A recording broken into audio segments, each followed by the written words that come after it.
خذ أربعة من الطير فصرهن إليك ثم اجعل على كل جبل منهن جزءا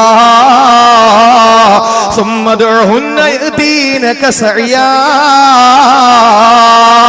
ഇബ്രാഹിം നബിയോട് അല്ലാഹു പറയുകയാണ്, ഇബ്രാഹിം നബിയേ, 4 പക്ഷികളെ നിങ്ങൾ വിളിക്കുക, 4 പക്ഷികളെ നിങ്ങൾ പിടിക്കുക. എന്റെ പെങ്ങന്മാരെ, പർവ്വത മുകളിലെ പറവകളെ പറ്റിയാ പ്രസംഗിക്കുന്നത്. ചിന്തിക്കണേ പ്രിയപ്പെട്ടവര്, ഈ വിഷയം നിങ്ങൾ ഗൗരവത്തോടെ കേൾക്കണേ. അല്ലാഹു ഇബ്രാഹിം നബിയോട് പറയുന്നു, ഇബ്രാഹിം നബിയേ, ഫഖുദ് അർബഅതൻ മിന ത്വയ്രി ഫസുർഹുന്ന ഇലൈക. 4 പക്ഷികളെ നിങ്ങൾ വിളിക്കുമോ?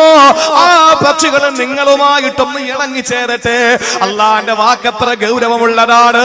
ആ 4 പക്ഷികൾ നിങ്ങളുമായിട്ട് മാനസിക അടുപ്പം വരട്ടെ, നിങ്ങളുമായിട്ടൊന്ന് ഇഴകിച്ചേരട്ടെ, ഒന്ന് ഇണങ്ങിച്ചേരട്ടെ. എന്നിട്ട് നിങ്ങളില്ലാതെ ആ പക്ഷികളൊക്കെ ഇരിക്കാൻ കഴിയൂല. നിങ്ങളുടെ തലവട്ടം കാണാതെ പക്ഷികൾ ഭക്ഷണം കഴിക്കൂല. നിങ്ങളുടെ വിളി കേൾക്കുമ്പോ പക്ഷികളെ തലപൊക്കി നോക്കുന്നു. അത്ര നിങ്ങളുമായിട്ട് ആ പക്ഷികളൊന്ന് ഇടകലരട്ടെ, അപ്പുറ സ്നേഹത്തിലാകട്ടെ. അങ്ങനെ ഇരിക്കുന്ന സമയത്ത് അല്ലാഹു പറയുന്നു, ഇബ്രാഹിം നബിയെ, ഒരു ദിവസം 4 പക്ഷികളെയും നിങ്ങൾ അറുക്കണേ. എന്നിട്ട് അതിന്റെ മാംസമെല്ലാം കൂടി ഒരുമിച്ച് കൂട്ടണേ. എന്നിട്ട് അല്ലാഹു ഖുർആനിലൂടെ മുഹമ്മദ് നബിയോട് പറയുകയാണ്, ഇബ്രാഹിം നബിയോട് ഞാൻ പറഞ്ഞു, അല്ലാഹു പറയുകയാണ്, ആ പക്ഷികളുടെ ആ പക്ഷികളുടെ ശരീരം എല്ലാം കൂടെ മാംസം ഒരുമിച്ച് കൂട്ടിയിട്ട് ആ പക്ഷികളുടെ ശരീരഭാഗങ്ങള്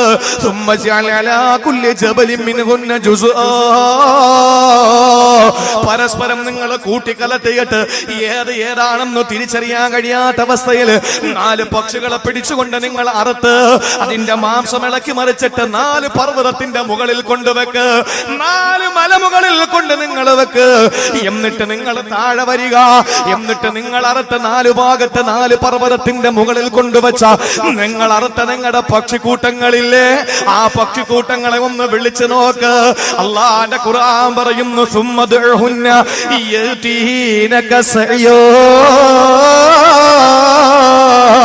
ഒന്ന് വിളിച്ചു നോക്ക്, അത് പാറി പാറി നിങ്ങളുടെ മുമ്പിൽ വരുമെന്നാണ്. സഹോദരങ്ങളെ, അല്ലാഹു ലൈവായി കാണിച്ചു കൊടുക്കുകയാണ്. കാരണം ഇബ്രാഹിം നബി റബ്ബിന്റെ ഖലീലോ, അല്ലാഹുവിന്റെ ഖലീലോ, അല്ലാഹുവിന്റെ കൂട്ടുകാരനാണ്. സർവ്വസമം റബ്ബിന് വേണ്ടി ഇബ്രാഹിം നബി സമർപ്പിച്ചപ്പോ അല്ലാഹു ഇബ്രാഹിം നബിക്ക് ലൈവായി കാണിച്ചു കൊടുക്കുകയാണ്. ഒരു പ്രൊജക്ടറിലൂടെ കാണും പോലെ അല്ലാഹു നേരിട്ടങ്ങ് കാണിച്ചു കൊടുക്കുകയാണ്. ഇബ്രാഹിം നബി 4 പക്ഷികളെ പിടിച്ചു, അതിന് മാനസികമായിട്ടൊന്ന് ഇണക്കി ചേർത്തു. എന്നിട്ട് അതിനെ അറുത്തു. എന്നിട്ട് അതിന്റെ മാംസം ഇളക്കി മറിച്ചു. എന്നിട്ട് 4 പർവ്വതത്തിന്റെ മുകളിൽ വെച്ചു. എന്നിട്ട് താഴെ വന്നു. എന്നിട്ട് പക്ഷികളെ വിളിച്ചു, അല്ലാഹുവേ, മരിച്ചുപോയ ജീവികൾ എങ്ങനാ വരുന്നതെന്ന് ഇബ്രാഹിം നബി നേരിട്ട് കാണുകയാണ്.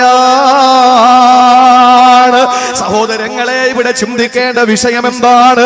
അല്ലാഹുവിന്റെ പരിശുദ്ധമായ ഖുർആൻ ഇബ്രാഹിം നബിയോട് പറഞ്ഞതെന്താണ്? ഇബ്രാഹിം നബിയോട് പറഞ്ഞ കാര്യം ഖുർആൻ നമ്മളോട് പറഞ്ഞത്. ഇബ്രാഹിം നബിയോട് അല്ലാഹു പറഞ്ഞത്, ഈ പുനരുജ്ജീവനത്തിന്റെ, പുനരുജ്ജീവിതത്തിന്റെ, പുനരുദ്ധാരണത്തിന്റെ ഏറ്റവും വലിയ തെളിവായി അല്ലാഹു ചെയ്യാൻ പറഞ്ഞത് 4 പക്ഷികളെ പിടിക്കാനാണ്. 4 പക്ഷികളെ പിടിച്ചാലും മാത്രം പോരാ, മറിച്ച് ആ പക്ഷികളെ നിങ്ങളൊന്ന് ശ്രദ്ധിക്കുമോ? ആദ്യമായിട്ട് അല്ലാഹു പറഞ്ഞത് 4 പക്ഷികളെ പിടിച്ചിട്ട് നിങ്ങൾ അറുക്കാനല്ല. പിന്നെന്താ പറഞ്ഞത്? പിന്നെന്താ പറഞ്ഞേ? അതുമായിട്ടൊന്നും മാനസികമായിട്ട് ഇണങ്ങിച്ചേരും, ഒന്ന് ഇണങ്ങിച്ചേരട്ടെ. നമ്മളിപ്പോ ഉളുഹിയ അറുക്കാറുണ്ട്. ഇവിടെ ഉളുഹിയ ഇല്ലേ? നല്ലതുപോലെ ഉളുഹിയ അറുത്തു കൊടുക്കും. അത് ആരറക്കണ്ടെന്ന് പറഞ്ഞാലും നമ്മൾ അറക്കും. അത് കാരണം എന്താണ്? നമുക്ക് അത് വളരെ പുണ്യമാണ് എന്ന് നമ്മുടെ പ്രവാചകൻ പഠിപ്പിച്ച കാര്യമാണ്, അള്ളാഹുവിന്റെ റസൂല് പഠിപ്പിച്ചതാണ്. ഉളുഹിയ കർമ്മം നിർവഹിക്കുമ്പോൾ നമ്മൾ അങ്ങനെ ചെയ്യുന്നത് നമ്മൾ ഇവിടുത്തെ അവസ്ഥ എനിക്കറിയില്ല, പൊതുവെ ഉള്ള സ്ഥലങ്ങളിൽ ചെയ്യുന്നത് എങ്ങനെയാണെന്ന് ഞാൻ പറഞ്ഞുതരാം. കമ്പോളത്തിൽ ചെല്ലും, ഒരു മൃഗത്തെ വാങ്ങും. ഉളുഹിയ അറുക്കുന്നതിന്റെ ഏതാനും ദിവസങ്ങൾക്ക് മുമ്പ് ഒരു കമ്പോളത്തിൽ ചെല്ലും. ആ കമ്പോളത്തിൽ ചെന്നിട്ട് ഒരു മൃഗത്തെ വാങ്ങും. ആ മൃഗത്തെ വാങ്ങിയിട്ട് കൊണ്ടുവന്ന് പെരുന്നാൾ ദിവസത്തിന്റെ പകലിൽ അങ്ങ് അറുക്കും. നമുക്കെന്ത് വേദന അതറുത്ത് കൊടുക്കുമ്പോ, നമുക്കെന്ത് സങ്കടം. അല്ലേ? അറുത്ത് കൊടുത്തിട്ട് ഒരു 1/2 കിലോ അല്ലെങ്കിൽ 2 കിലോ ആർക്കെങ്കിലും ഹദിയ കൊടുക്കും. ഇവിടത്തെ കാര്യമല്ല, പൊതുവെ ഞാൻ പറയാൻ. എന്നിട്ട് ബാക്കി എല്ലാം കൂടെ കൊണ്ടുവന്ന് ഫ്രിഡ്ജിനകത്ത് തള്ളി കയറ്റി വെക്കും. കാരണം എന്താ? ഞാൻ ഉളുഹിയ കൊടുത്തു എന്ന് പറയാൻ വേണ്ടിയിട്ട്. ഇപ്പോഴും ഈ വലിയ പെരുന്നാളിന് കിട്ടിയ ഉളുഹിയയുടെ ഷെയർ ഇറച്ചി തീരാത്ത വീടുകൾ ഇപ്പോഴും ഉണ്ട്. ഈ ഏതാനും നാളുകൾക്ക് മുമ്പ് ഒരു വീട്ടിൽ ചെന്നപ്പോൾ ഇറച്ചി കൊണ്ടുവച്ചു, പൊരിച്ച ഇറച്ചി, ബീഫ് പൊരിച്ചിട്ട് കൊണ്ടുവച്ചു, ഫ്രൈ. ഞാൻ പറഞ്ഞു ഞാൻ കഴിക്കാറില്ല, ഞാനിപ്പോ കുറച്ചേ കഴിക്കൂ. അപ്പൊ എന്ന് പറഞ്ഞവൻ പറഞ്ഞു, ഞാൻ ചോദിച്ചത് ഇതിപ്പോ എവിടെ നിന്ന് കിട്ടി? അത് കഴിഞ്ഞ ഉളുഹിയക്ക് ഇരുന്ന സാധനമാണ്. കാരണം തീരുന്നില്ല. കുറെ ഫ്രിഡ്ജിനകത്ത് വെച്ചിട്ട് ബാക്കി കവറിൽ കെട്ടിയിട്ട് കിണറ്റിനകത്ത് ഇറക്കിയിട്ടിരിക്കുകയാണ്. കാരണം എന്താണ്? ഇല്ലാതായി പോകാതിരിക്കാൻ. പാവങ്ങൾക്ക് കൊടുക്കും, അത് കൊടുക്കൂല. ഷെയർ എന്ന് പറഞ്ഞിട്ട് അത് കൊണ്ടുപോവുകയാണ്. എന്ത് വേദനയാണ് നമുക്ക് ഉളുഹിയ മൃഗത്തെ ഇറക്കുമ്പോൾ ഉണ്ടാവുക. എന്താ ചെയ്യേണ്ടത് യഥാർത്ഥത്തില്? നീ ഒരു മൃഗത്തെ വാങ്ങി വീട്ടിൽ നിർത്ത്, എന്നിട്ട് നീ അതിനെ കുളിപ്പിക്കും, എന്നിട്ട് നീയുമായിട്ട് അത് നല്ല മാനസിക പൊരുത്തം വരട്ടെ. നിന്നെ കാണുമ്പോ അത് വിളിക്കട്ടെ. അതിന് വെള്ളം കുടിക്കണം തോന്നുമ്പോ ആര് കൊടുത്താലും കുടിക്കില്ല, നീ കൊടുത്താലേ കുടിക്കൂ. നിങ്ങൾ കണ്ടിട്ടില്ലേ, ചില സഹോദരിമാർക്ക് ഭർത്താവ് മരിച്ചാലും സങ്കടമൊന്നും വരൂല, പക്ഷേ വീട്ടിലെ മുട്ടയിടുന്ന കോഴി ചത്തുപോയ സങ്കടമാണ്. കാരണം എന്താണ്? അതുമായിട്ട് അത്ര അടുപ്പത്തിലാണ്. ചില വീടുകളിൽ പൂച്ചക്കുട്ടികളുമായിട്ട് ചില സഹോദരിമാർക്ക് വലിയ ചങ്ങാത്തുവാ. ആ പൂച്ചക്കുട്ടി ചത്തുപോയാൽ പിന്നെ 10 കൊല്ലത്തേക്ക് ഭക്ഷണം കഴിക്കൂല. ഇത് ചിലരുടെ ഒരു സ്വഭാവമാണ്. ഇബ്രാഹിം നബിയോട് അള്ളാഹ് പറഞ്ഞത് എന്താണ്? നിങ്ങൾ കുറച്ച് ഈ 4 പക്ഷികളുമായിട്ട് ഒരു അടുപ്പമുണ്ടാക്കി, എന്നിട്ട് ഉളുഹിയ ചെയ്യേണ്ടത് അങ്ങനെയാണ്. നമ്മളൊരു മൃഗത്തെ വാങ്ങി വീട്ടിൽ നിർത്തി ഭക്ഷണം കൊടുത്ത് വെള്ളം കൊടുത്ത് കുളിപ്പിച്ച് കാണുമ്പോ തക്ബീർ ചൊല്ലി തഴുകി തലോടി അതിനെ നല്ലതുപോലെ ബഹുമാനിച്ച് അള്ളാഹുവിന് വേണ്ടി കൊടുക്കാനുള്ള സാധനമാണ്. അതിനെ ബഹുമാനിച്ച് ഒരു ദിവസം ഉളുഹിയ ദിവസത്തിന്റെ അന്ന് നിങ്ങൾ കൊണ്ടുപോയി അതിനെ അറുക്കുമ്പോൾ, ആ അറുക്കുന്ന മൃഗം പിടയ്ക്കുമ്പോൾ നിങ്ങളുടെ ഹൃദയം പിടയ്ക്കണം. ആ മൃഗത്തിൽ നിന്ന് ഒരു തുള്ളി രക്തം നിലത്ത് വീഴുമ്പോൾ നിങ്ങളുടെ കവിൾത്തടത്തിലൂടെ കണ്ണുനീർ തുള്ളികൾ ചാലിട്ടൊഴുകണം. കാരണം എന്താണ്? ഇന്നലെ വരെ ഞാൻ വെള്ളം കൊടുത്ത എന്റെ മൃഗമാണ്. ഇന്നലെ വരെ എന്നെ കാണുമ്പോൾ തലപൊക്കിയിട്ട് വാലാട്ടിയിട്ട് എന്നെ കരഞ്ഞു പോയ എന്റെ മൃഗമാണ്. ആ മൃഗത്തിന് ഞാൻ വെള്ളം കൊടുത്തു, ആ മൃഗത്തിന് ഞാൻ ഭക്ഷണം കൊടുത്തു. എന്റെ തലവെട്ടം കാണുമ്പോൾ എന്നെ മാടി വിളിച്ച എന്റെ മൃഗമാണ്. ഇപ്പൊ ഇതാ അറുക്കാൻ പോകുന്നു. അപ്പോഴാണ് മനസ്സിനകത്തൊരു നൊമ്പരം വരിക. ഇബ്രാഹിം നബി ഇസ്മായിൽ നബി അറുത്ത് കൊടുത്തതുപോലുള്ള വേദന വരിക. ഇതങ്ങോട്ട് ചന്തയിൽ പോയി, ഒരു മാർക്കറ്റിൽ പോയി മൂരിയെ വാങ്ങിക്കൊണ്ടുവന്ന്, ഒരു മൃഗത്തെ വാങ്ങിക്കൊണ്ടുവന്ന് പിറ്റേ ദിവസം അങ്ങോട്ട് അറുത്ത് കൊടുത്തിട്ട് പറയുന്നു ഞാൻ ഉളുഹിയ ചെയ്തു എന്ന് പറഞ്ഞിട്ട് ബാക്കി എല്ലാം എടുത്ത് വീട്ടിൽ കൊണ്ടുപോയിക്ക. എന്തുലുഹിയ? ഇതൊന്നും ഉളുഹിയാവൂല. കുറെ കാര്യങ്ങൾ പഠിക്കാനായിട്ട് അള്ളാഹു തൗഫീക്ക് നൽകി അനുഗ്രഹിക്കുമാറാവട്ടെ. ഒരുപാട് കാര്യങ്ങൾ നമുക്കൊന്നും പഠിക്കാറില്ല. മദ്രസയിൽ പഠിക്കുമ്പോൾ മാത്രം നിസ്കരിക്കാൻ പള്ളിയിൽ കയറിയ ഒരു പയ്യൻ വളർന്നു വന്നു. അവന്റെ വാപ്പ മരിച്ചപ്പോ പള്ളിയിൽ വന്നു മൈദ നിസ്കരിക്കാൻ. അങ്ങനെ നിസ്കാരം കഴിഞ്ഞ് പുറത്തിറങ്ങിയിട്ട് കൂട്ടുകാരോട് ചോദിച്ചു, അല്ലളിയാ പണ്ടൊക്കെ ഈ നിസ്കരിക്കുമ്പോ നിൽക്കുകയും കുനിയുകയും ഇരിക്കുകയും ചെയ്യുമായിരുന്നല്ലോ, ഇപ്പൊ അതൊന്നും ഇല്ലേ? ആലോചിച്ച് നോക്കി. പണ്ട് മദ്രസയെ പഠിപ്പിച്ചപ്പോഴ് നിസ്കരിച്ച ഒരാളാണ്. പിന്നെ അവൻ പള്ളി കയറിയിട്ടില്ല. പിന്നെ അവൻ കയറുന്നത് വാപ്പാടെ മയ്യത്ത് കൊണ്ട് വെച്ചപ്പോഴാണ്. അവിടെ കയറി പുറത്തു നിന്നു, പുറകിൽ നിന്ന് കൈകെട്ടി ഇമാമ നിസ്കരിച്ചു. ആരാ നിൽക്കുന്നത്? നിങ്ങളങ്ങ് നിന്നാ മതി, ഞാൻ പഠിച്ചിട്ടൊന്നുമില്ല. ഇമാമ നിസ്കരിച്ചു. പുറകിൽ നിന്ന് നിസ്കരിച്ച സഹോദരൻ അടക്കം കഴിഞ്ഞിട്ട് കൂട്ടുകാരൻ്റെ അടുത്ത് ചോദിച്ചു, അല്ല പണ്ടൊക്കെ ഈ നിസ്കരിക്കുമ്പം കുനിയേൻ ഇരിക്കുകയൊക്കെ ചെയ്യുമായിരുന്നല്ലോ, ഇപ്പൊ അതൊന്നും ഇല്ലേ? കാരണം എന്താ? എന്റെ പ്രിയപ്പെട്ടവരെ, അത്ര വിവരമാണ് നമുക്കുള്ളത്. അള്ളാഹു നമ്മളെ കാത്തുരക്ഷിക്കട്ടെ. അള്ളാഹു നമുക്ക് പഠിക്കാനുള്ള തൗഫീക്ക് തരട്ടെ. ഞാൻ എന്റെ സഹോദരങ്ങളോട് ഇന്ന് പറയാൻ പോകുന്ന വിഷയം, ഇവിടെ ഇബ്രാഹിം നബിക്ക് അള്ളാഹു ലൈവായിട്ട് കാണിച്ചു കൊടുത്തു, അതൊക്കെ ശരിയാ. പക്ഷെ എന്റെ വിഷയം അതല്ല. ആ 4 പക്ഷികൾ ഏതായിരുന്നു? ഇബ്രാഹിം നബി അറുത്ത 4 പക്ഷികളില്ലേ? നമുക്ക് ഇവിടെ വെച്ച് ഈ 4 പക്ഷികളെ ഇപ്പൊ അറക്കണം. അള്ളാഹു തൗഫീക്ക് നൽകട്ടെ. പേടിയാവുന്നു. 4 പക്ഷികളെയും എന്റെ പെങ്ങളെ ഇവിടെ വെച്ച് അറുത്ത് കളയണം. ഉസ്താദെ കത്തിയെടുത്തില്ല, വേണ്ട, കത്തി ഞാൻ പറഞ്ഞുതരാം. അറക്കേണ്ട പക്ഷികളെ ഞാൻ പറഞ്ഞുതരാം, അറക്കേണ്ട രീതിയും പറഞ്ഞുതരാം. അള്ളാഹു മനസ്സിലാക്കാനുള്ള തൗഫീക്ക് തരട്ടെ. ഇവിടെ നമ്മൾ അറുത്ത് കളഞ്ഞിട്ട് പോകണം. ഇബ്രാഹിം നബിയോട് അള്ളാഹു പറഞ്ഞ 4 പക്ഷികൾ ഏതാണ്? 4 പക്ഷികളെ പിടിച്ചറുക്കാൻ പറഞ്ഞല്ലോ, ആ പക്ഷികൾ ഏതാണ്? മഹാരഥന്മാര് പറയുകയാണ്, ആ 4 പക്ഷികളേതാണ്? ഇബ്രാഹിം നബി അലൈഹിസ്സലാത്തു വസ്സലാം പർവ്വതത്തിന്റെ മുകളിൽ കൊണ്ടുവച്ച ആ 4 പക്ഷികൾ ഏതെന്നറിയുമോ? ഇബ്രാഹിം നബി അറുത്തു കളഞ്ഞ 4 പക്ഷികൾ ഏതെന്നറിയോ? ഇബ്രാഹിം നബിയല്ലേ നമ്മുടെ മില്ല, നമ്മുടെ ചര്യ ഇബ്രാഹിം നബിയുടെ ചര്യയല്ലേ? ആ ഇബ്രാഹിം നബി അലൈഹിസ്സലാത്തു വസ്സലാം 4 പക്ഷികളെ പിടിച്ചറുത്തു കൊടുത്തെങ്കിൽ എന്റെ പ്രിയപ്പെട്ട സഹോദരങ്ങള്, നമുക്ക് മറക്കാൻ 4 പക്ഷികളെ ഇബ്രാഹിം നബി അറുത്ത 4 പക്ഷികൾ ഏതൊക്കെയാണ്? 4 من الطيور طير طاووس ناديك غراب النسر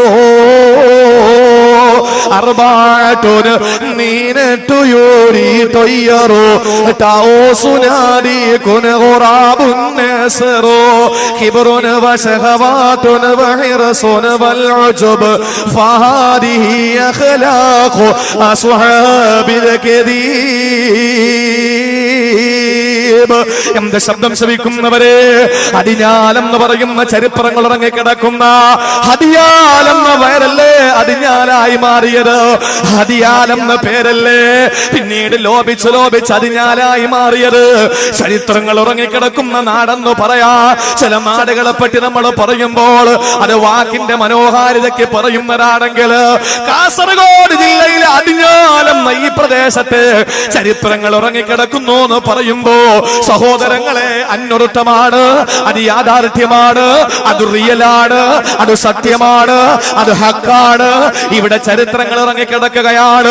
നിങ്ങൾക്കറിയുമല്ലോ, ചരിത്രങ്ങൾ ഇറങ്ങിക്കിടക്കുന്ന അടിഞ്ഞാലെന്ന പ്രദേശത്താണ് ഞാൻ നിങ്ങളോട് പ്രസംഗിക്കുന്നത്. പ്രിയപ്പെട്ടവരെ, 4 പക്ഷികൾ ഏതെന്നറിയുമോ? 4 പക്ഷികൾ ഏതെന്നറിയോ? അർബഅത്തുൻ മീനത്തു യൂരി തുയ്യറോ താഊസു നാദീകുൻ ഗുറാബുൻ നസ്റോ. 4 പക്ഷികളെയാണ് ഇബ്രാഹിം നബി അറുത്തു കൊടുത്തത്. ഏത് പക്ഷികളെന്നറിയോ? ഒന്ന് താഊസ്, അത് മയിലാണ്. മയിലിനെയാണ് ഇബ്രാഹിം നബി അറുത്തത്.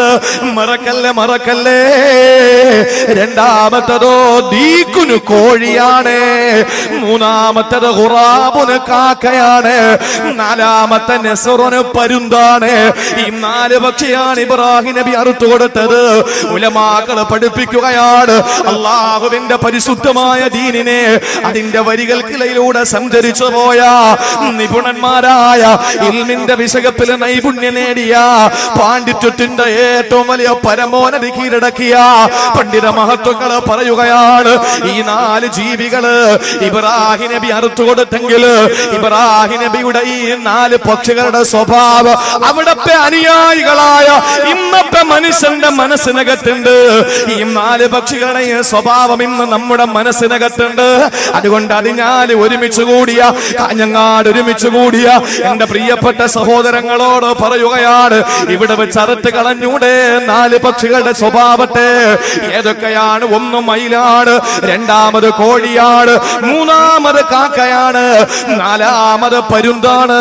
മറക്കല്ലേ മറക്കല്ലേ, ഞാൻ ഓരോന്ന് കഴിയുമ്പോൾ ചോദിക്കും ഏതാണ് അടുത്ത പക്ഷിയെന്ന്. മറക്കാതെ കേട്ടിരിക്കണേ. ഒന്ന് മയിലാണ്, 2 കോഴിയാണ്, മൂന്നാമത്തത് കാക്കയാണ്, നാലാമത്തത് പരുന്താണ്. ഈ 4 പക്ഷികളുടെയും സ്വഭാവം നമ്മുടെ ജീവിതത്തിൽ ഉണ്ടെന്നാണ് ഹൃദയത്തിന്റെ ഉള്ളറകളിൽ അന്തർലീനമായി കിടക്കുകയാണ് 4 പക്ഷികളുടെ സ്വഭാവം എന്ന് പഠിപ്പിച്ചത് മഹാരഥന്മാരാണ്. പ്രിയപ്പെട്ടവരെ, ഏതൊക്കെയാണ് സ്വഭാവം എന്നറിയോ? ഹിബ്റുൻ വശഹവാതുൻ വഹിർസുൻ വൽഉജുബ് ഫഹാദിഹി അഖ്ലാഖു അസ്ഹാബിൽ കദീബ്.